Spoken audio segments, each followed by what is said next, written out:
until this day. He told me, he said, young man, the truth always comes with truth. Yeah, he said the truth is unique, that it always has proof. And if someone tells you they're telling you the truth, then ask them for proof.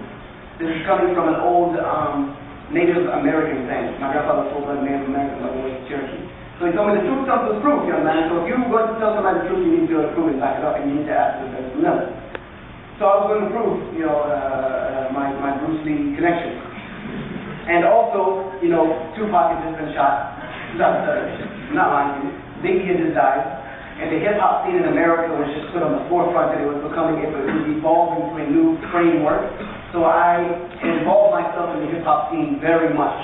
I got very involved in the hip-hop scene, and I understand our youth to get involved in that, but, I go way back to, where I'm not even going to start calling names, because it tells you how old school that I am when it comes to the hip-hop scene. But anyway, Sugar Hill Gang, Fuji Rap, and all that. Anyway, none of that. I became very involved in the hip-hop scene and started getting into, drinking, started getting into, all the little nitpicking things that I'm not going to reveal too much about my negative side. But I was being a very bad person and going down a very bad road, very fast. Self-destruct mode. I had turned self-destruct mode on, and I was going to destroy everything in my path. Now, that leads you to a lot of problems. I was getting in fights in school. I got kicked out of school. I had to go to night school and get my secondary diploma because they did not want me back at school whatsoever, because I got into a fight on a weekly basis, in fact, fight the principal. Then I got into a fight with the young man at the payphone because he would not get off of it properly, so I made him get off of it. And trying to do so, I broke the phone over the young man. Just so happens that his father was a district court criminal judge.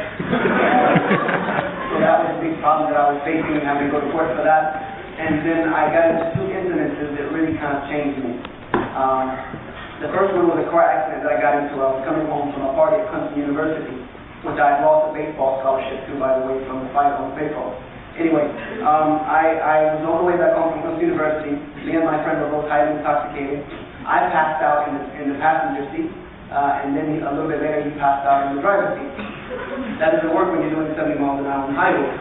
We totally flipped the car, crashed it, smashed it up good, and it pretty much was a wreck that we should not have walked away from. We destroyed the car. The state trooper that came to the accident said that you should not be here because the first people that I called to accidents like this is the coroner, and we usually have to pick you up in pieces and tell your parents not coming home.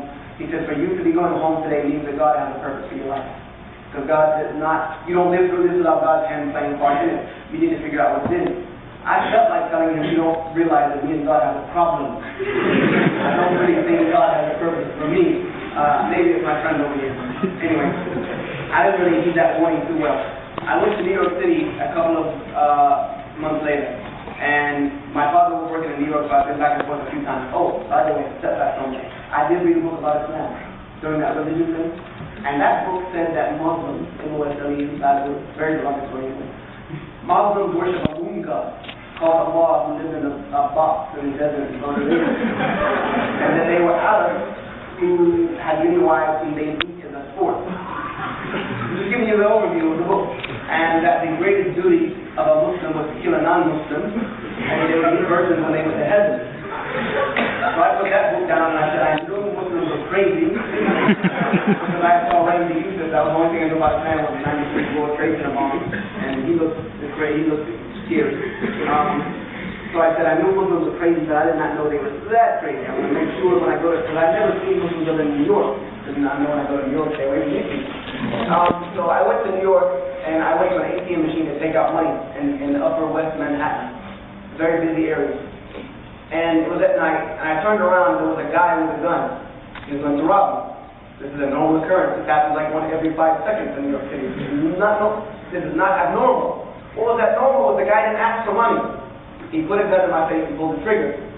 His intention was, there's people everywhere. I'm not going to take time, arguing with this guy. I'm going to shoot him, blow his face off, and take the money. Which is also not abnormal in New York. It becomes abnormal when the gun is in your face. So he pulled the trigger on the gun and it did not go off. It didn't go off, it just went.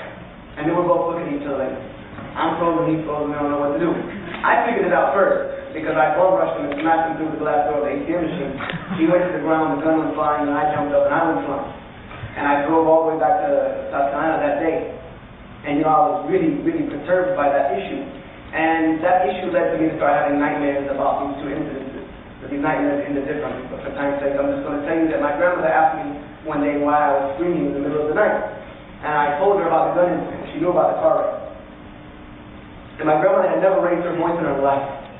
I remember that day she's standing there with a frying pan. You know, it wasn't like the one you buy here at, home base. It was one of the old cast iron, heavy duty, weightlifting ones. And she fixed it up. And she yelled for the first time ever in her life. She said, "You are an idiot. If you do not realize that God has a purpose for your life, you are the biggest idiot I have ever seen, and I do not raise idiots, and nor do I allow idiots to live in my home. So get out." She kicked me out and said, "Don't come back." And you figured out, I said, "Where am I going to go?" She said, "Go where the other idiots go." So I left and I went to stay with my friend, the other idiot. The one from the car wreck. And I really wanted to fix myself. I said, okay, look, I need to become a better person because everything's falling apart. I got this trial coming up for this young man I beat up. I'm getting into these fights. I'm almost dying. I need to fix something. This is not working for me. I'm not happy. So I decided to become a better person, which is very tough to do coming out of that type of lifestyle. I understand our youth when they struggle with these things, coming out of this proper, want to be a proper thug and gangster and all this mentality. When they want to change, it's not that easy. It's not easy just to step out of that life. You don't just walk away from it. What they say is called blood in or blood out. You know what I mean? You come in and you go out dying. That's it. It's very tough to get out. But I got on my hands and knees one day. I said, "You know what, God? Look, I know we have a problem. Me and you haven't spoken in a while." I said, "But this is all I can do is to tell you that if you want me to know what I need to do, and you want me to worship you properly and have a right way of life, then you need to help. I can't do this by myself anymore. I really need some help. I tried, I failed. So now I'm giving it to your hands. I'm just going to try to do what I can do. The rest is up to you." So a few months later, I met a Muslim. This is where we come to the end of the story. I met a Muslim, and I didn't go back to any faith. I wanted tangibility. I didn't see it yet. So I met a Muslim one day. And I had known this guy for a couple of years. I just never known he was a Muslim. The first reason I didn't know he was a Muslim was because he was an African American. I thought Muslims were Arab. His name was Musa, but we called him Muan. Because not only was he an African American, but he was the local drug dealer of my city. He sold marijuana for a living. He was from New York, by the way, but he used to go to South after school. And so I would never put the two together, African American, drug dealer, Muslim. So anyway, I was in his house one day, and the subject of religion came up. And he asked me in his very New York slang. He was like, "Yo, son, you ever heard about Islam?" I'm like, "Yeah, son, I heard all about Islam. It's crazy, you know what? You know what I mean? I'm not going to give you all the explicit type of from you." And I was like, "They are crazy, you know?" Because then we talking about I'm a Muslim. I was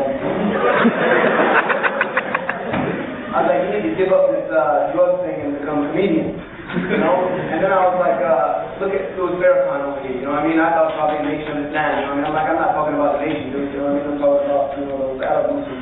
He's like, no, I'm a real Muslim, Sunni Muslim. I was like, okay, I knew Sunni Muslims from the book because they're Sunni and Shia and they kill each other too.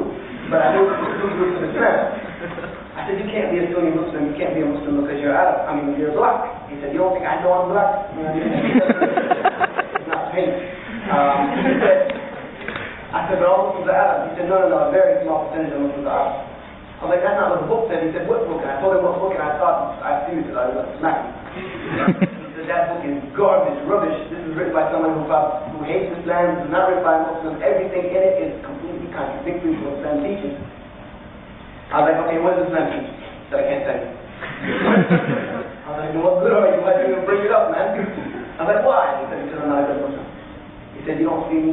He said, I pray 5 times a day like I'm supposed to, and I fast Ramadan. He said, but I don't do much else, and I really don't have the right to tell you anything. He said, but I can take you somewhere where people can. He said, come with me on Friday to the mosque for Jummah. I'm like, okay, I understand your lingo, but Friday was the only thing that I spent time made out. What is a mosque? What is Jummah? He said, a mosque is like a worship place for Muslims, and Jummah is like Sunday church with no chairs.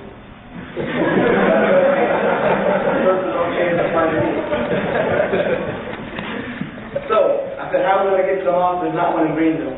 I knew there wasn't one in Greenville. He said, oh yeah, there's one in Greenville. I said, you guys are kidding me.